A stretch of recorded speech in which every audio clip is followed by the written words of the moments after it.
दारूबंदी असलेल्या गडचिरोली जिल्ह्यात अवैध दारू विक्री आणि वाहतुकी विरोधात पोलीस अधीक्षक निलोत्पल यांच्या आदेशानुसार स्थानिक गुन्हे शाखेनं मोठी कारवाई केली।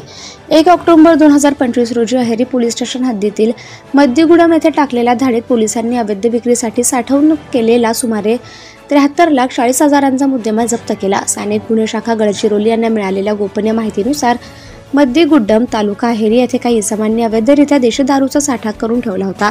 या माहितीच्या आधारावर स्थानिक गुन्हे शाखेच्या पथकानं 2 पंचांग या ठिकाणी धाड टाकली। यावेळी पोलिसांनी अवैध देशी दारू विक्रीसाठी घेऊन जाण्याच्या तयारीत असलेल्या एका महिंद्रा स्कॉर्पिओ वाहनात दारू भरलेली असताना पाहिलं।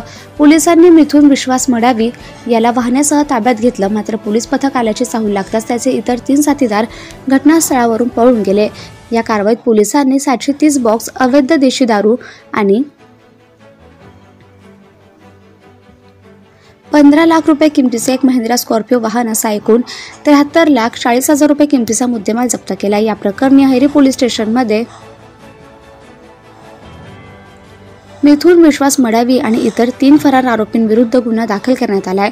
अटक करण्यात आलेल्या आरोपीला ताब्यात घेऊन पुढील तपास सहाय्यक पोलीस निरीक्षक देवेंद्र पटले हे करतायत, तसेच फरार आरोपींचा शोध सुरू आहे। सदरची कारवाई पोलीस अधीक्षक निलोत्पल, अपर पोलीस अधीक्षक एम रमेश, अपर पोलीस अधीक्षक अहेरी सत्यसाई कार्तिक आणि अपर पोलीस अधीक्षक गोकुळ राजजी यांच्या मार्गदर्शनाखाली स्थानिक गुन्हे शाखेचे पोलीस निरीक्षक अरुण फेगडे यांच्या नेतृत्वात यशस्वीपणे पार पडली।